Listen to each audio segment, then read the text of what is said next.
ana kiwango bora lakini pia kipaji cha kuzaliwa. Kaka, pole kwa msiba. Asante.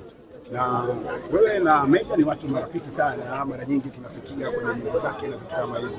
Labda neno lako kutokana na msiba huu mzito ambao umempata Meja Kunta kwa kumpoteza mama yake Ibrahim Odigo. Neno lako ni lipi? Mimi napenda kumpa pole na kujipa pole kwa wote kwa kumpoteza ni mkubwa, lakini pia kumtia nguvu kwa sababu ni jambo kubwa limemfuata kumpoteza mzazi. Lakini kama mtoto wa kiume inabidi yani ajikaze ili jambo hili kwanza tulimalize, alafu pole sana. Asante. Lakini kakangu Mbwiga siwezi kumwacha, mzalamu huyu yupo hapa. Kakangu,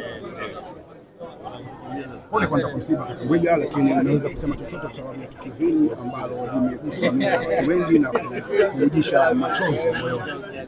Mimi niseme tu kwamba unapotokea tukio kama hili ni wewe mwenyewe kwanza mfiwa ndio unafarijika. Farijika kivipi? Kwamba wewe ukiwa unaenda kwenye misiba ya watu au shughuli zozote za kijamii lazima na vitu kama hivi. Unaona kama leo tuna tasnia mbalimbali. Kama mimi mfano mimi gari la mkaa. Ndio maana hata unaona ndevu zako wewe nyeusi, mimi zangu nyeupe. Gari la mkaa, trip shamba, trip garage. Lakini unaona kama mfano huyu hapa Shabalala mwanangu, uwanja alikuwa anachezea, kuna uwanja mmoja unaitwa Kinyasi. Uwanja Kinyasi kona anapigwa upande mmoja tu. Ajibu Migomba mwanangu, yani mwanangu wa kitaani kabisa.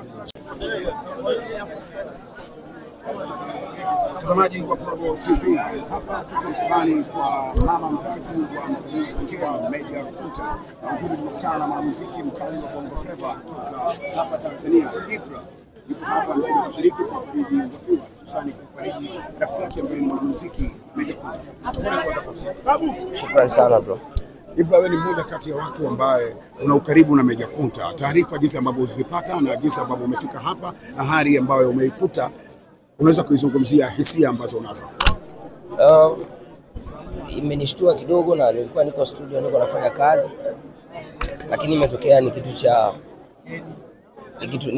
kitu kikubwa. Naweza nikasema ni kitu kikubwa na ni kitu ambacho ni cha kuhuzunisha kwa sababu ni kijana mwenzetu, lakini pia kuondokewa na mzazi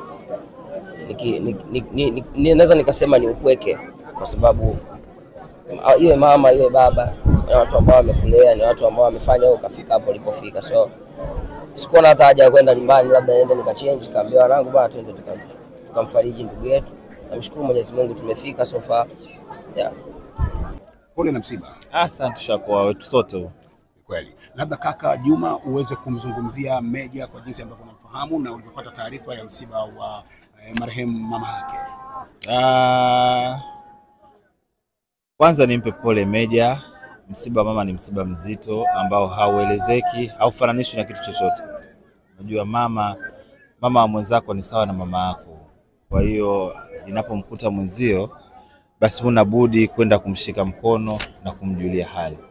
Nimpe pole Meja, yupo katika wakati mgumu. Mungu ampe nguvu kwenye kipindi kigumu. Meja mshikaji wangu, Meja ni mtu ambaye msikivu, ukimwambia kitu muelewa, alafu sio mtu wa magomvi, mtu anapenda amani. Kwa hiyo yani itoshe kusema Meja ni mtu wa watu.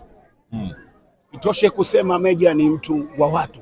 Na nini haswa kilikuwa kinawaunganisha na Meja kuwa marafiki? Kazi yangu na kazi yake vinashabihiana.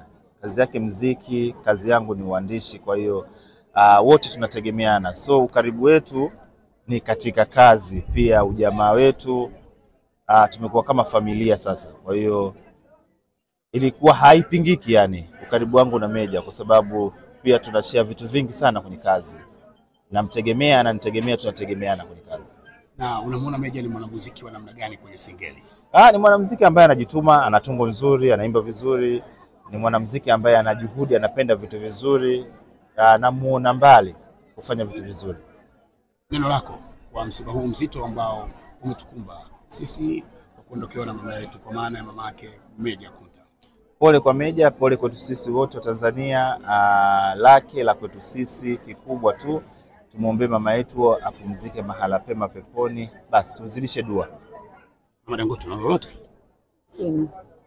Bana, tumezungumza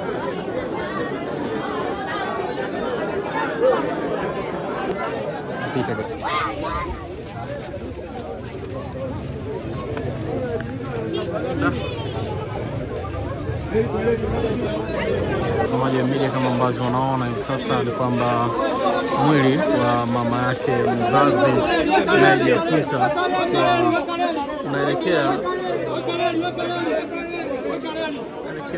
tayari kabisa kwenda kuzika. Maelfu ya vijana ndugu jamaa